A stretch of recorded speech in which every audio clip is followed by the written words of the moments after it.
Bismillahirrahmanirrahim. Alhamdulillahilladzi arsala rasulahu bil huda wa dinil haq liyudhhirahu 'ala dini kullihi wa kafa billahi syahida. Asyhadu an la ilaha illallah wahdahu la syarikalah wa asyhadu anna Muhammadan 'abduhu wa rasuluhu alladzi la nabiyya ba'dah, amma ba'd. Izin memperkenalkan diri, nama saya Muhammad Rizq Al-Fajri dari kelas 3C, di mana keberadaan saya di sini bertujuan untuk mempresentasikan salah satu pembahasan dari sekian banyak pembahasan-pembahasan di mata kuliah fikih kelas 3 ini. Ada satu pembahasan yang dimana menarik perhatian saya, dan bagi saya pribadi ini adalah salah satu pembahasan yang cukup krusial, dan saya tertarik untuk membahas perihal ini. Tema yang akan dibahas atau tema yang akan saya presentasikan di sini adalah terkait perbedaan pendapat 4 imam mazhab. Cuman sebelum jauh ke sana, maka kita harus mengetahui dulu definisi dari mazhab itu sendiri.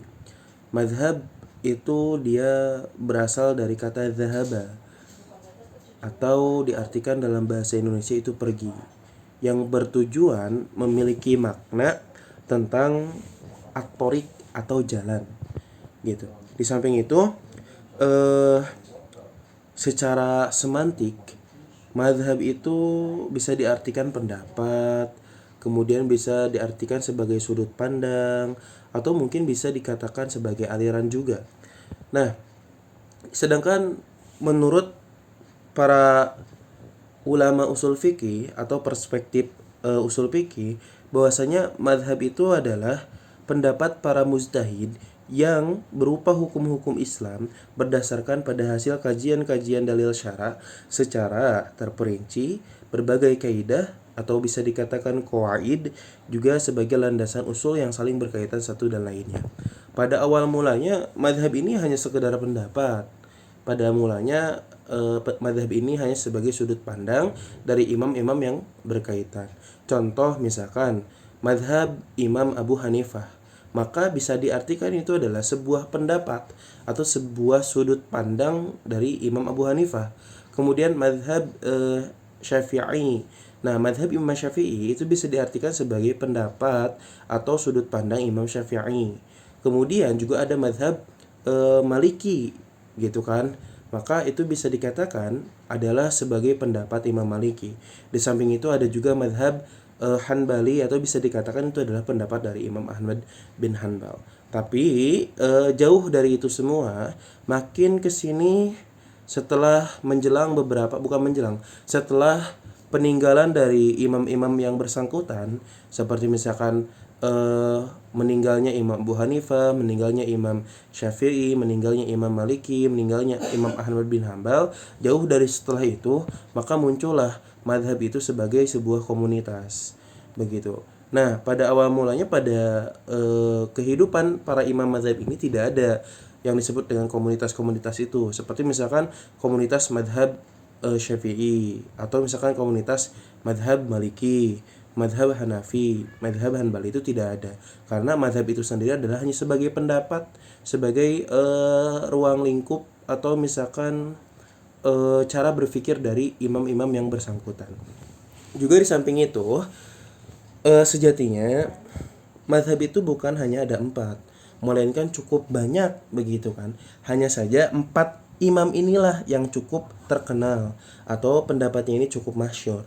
Nah, di samping 4 madhab ini ada juga seperti misalkan Imam Hasan Al-Basri, kemudian juga ada seperti Sufyan Ats-Tsauri, juga di samping itu banyak yang lainnya. Nah, lantas mengapa imam-imam yang lain itu tidak termasyhur atau misalkan tidak terlalu terkenal sebagaimana 4 imam madhab yang ini? Kalau sekiranya kita melihat dari berbagai referensi yang ada, maka bisa disimpulkan bahwasanya 4 imam madhab yang terkenal ini atau masyhur ini, seperti Imam Abu Hanifah, kemudian Imam Syafi'i, kemudian Imam Maliki, kemudian juga Imam Ahmad bin Hanbal, itu mereka adalah sebagai seorang ulama, tapi di samping itu juga menduduki jabatan strategis di pemerintahan. Begitu. Contoh misalkan Imam Asy-Syafi'i. Imam Asy-Syafi'i itu dia adalah seorang ulama ulama yang sungguh luar biasa.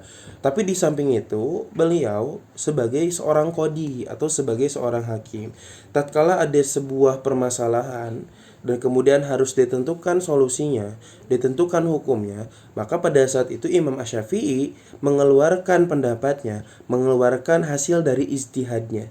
Sehingga apa yang dikeluarkan pendapat dari Imam Asy-Syafi'i itu menjadi konsumsi publik. Pun begitu dengan yang lainnya. Pendapat Imam Abu Hanifah, pendapat Imam Maliki, kemudian pendapat Imam Ahmad bin Hanbal, semuanya cukup terkenal dan menduduki jabatan strategis di pemerintahan pada saat itu. Sedangkan imam-imam yang lain itu mereka hanya sebagai ulama yang dimana tidak memiliki jabatan strategis di pemerintahan, sehingga tertutuplah atau misalkan tidak terlalu terkenal karena adanya pendapat dari 4 imam madhab ini, yang dimana mereka sebagai ulama akan tetapi menduduki jabatan strategis juga di pemerintahan. Kemudian juga kalau sekiranya kita melihat dari sudut pandang perbedaan 4 imam mazhab ini, kita bisa menyimpulkan atau memberikan contoh dari suatu permasalahan. Bagaimana sih cara paradigma imam mazhab ini, bagaimana sih cara berpikir dari imam mazhab ini. Pada sejatinya mazhab itu bisa diartikan dua. Yang pertama adalah sebagai fikih, yaitu adalah sebuah produk, dan yang kedua adalah sebagai usul fikih, yang dimana itu hanya sebagai metodologis atau sebagai kerangka berfikirnya gitu. Jadi kalau misalkan fikih masih sebagai produk yang sudah dihasilkan, sedangkan usul fikih itu adalah proses untuk menempuh produk itu sendiri. Ada satu permasalahan yang dimana ini nanti 4 imam mazhab bisa memberikan pendapatnya, yaitu contoh misalkan terkait perihal kunut, misalkan kunut subuh. Kalau sekiranya kita melihat asbabul wurud hadis ini, sebab-sebab turun hadis ini adalah pada saat itu awal mula Rasulullah SAW berdakwah, menyebarkan agama Islam. Di awal-awal permulaan berdakwah itu ada satu suku yang diwakili oleh beberapa orang menghadap pada Rasulullah, kemudian bersaksi, "Duhai Rasulullah, wahai utusan Allah, bahwasanya di sana di kampungku semuanya, satu kampung semuanya masuk Islam." Kemudian mendengar kabar itu Rasulullah Shallallahu Alaihi Wasallam itu sangat gembira, begitu sangat senang karena di fase awal dakwahnya itu cukup banyak yang masuk Islam, apalagi ini satu kampung. Kemudian Rasulullah Shallallahu Alaihi Wasallam ini mengirimkanlah beberapa sahabatnya ke kampung tersebut. Sahabatnya ini adalah para penghafal Quran, yang paham agama, yang hafal hadis dan lain sebagainya. Kemudian tatkala Rasulullah Shallallahu Alaihi Wasallam melaksanakan ibadah sholat subuh, di riwayat yang lain melaksanakan ibadah sholat maghrib, turunlah malaikat Jibril kemudian mengabarkan bahwasanya Rasulullah Shallallahu Alaihi Wasallam itu telah dibohongi oleh orang yang tadi. Ternyata para sahabat yang dikirim oleh Rasulullah Shallallahu Alaihi Wasallam, mereka itu dibunuh oleh orang-orang itu, mereka itu dibantai oleh orang-orang itu. Kemudian Rasulullah Shallallahu Alaihi Wasallam, yang dimana juga di dalam dalil Al-Quran pun dijelaskan, ana basyarum mithlukum, bahwasanya Rasulullah itu sama seperti manusia yang lain. Rasulullah itu memiliki hawa nafsu juga, memiliki rasa emosional, sehingga pada saat itu Rasulullah mendoakan kaum tersebut dengan hal-hal yang buruk, hal-hal yang tercela, seperti misalkan seperti ya Allah, musnahkanlah kaum tersebut, kemudian hinakanlah kaum tersebut, bumi hanguskanlah kaum tersebut. Sehingga pada saat itu Allah Subhanahu wa taala menegur Rasulullah dengan turunnya ayat di dalam Quran surah Ali Imran kalau tidak salah, saya cukup lupa. Nah, di sana Allah Subhanahu wa taala menegur, "Hai Muhammad, jangan seperti itu." Singkatnya seperti itu. Nah, kemudian Rasulullah menggantilah isi doa-doanya dengan Allahumma dini fiman hadayit wa afini fiman afayit wa tawallani fiman tawallayit wa barik li fima atayit wa qini syarra ma qadait. Hanya 5 kalimat itulah yang Rasulullah sampaikan. Kemudian 4 imam mazhab ini memberikan tanggapan. Imam Abu Hanifah berpikir seperti ini. Singkatnya, pada awal mula dakwah dan sebelum kejadian itu, yakni sebelum para sahabat dibantai, Rasulullah tidak kunut.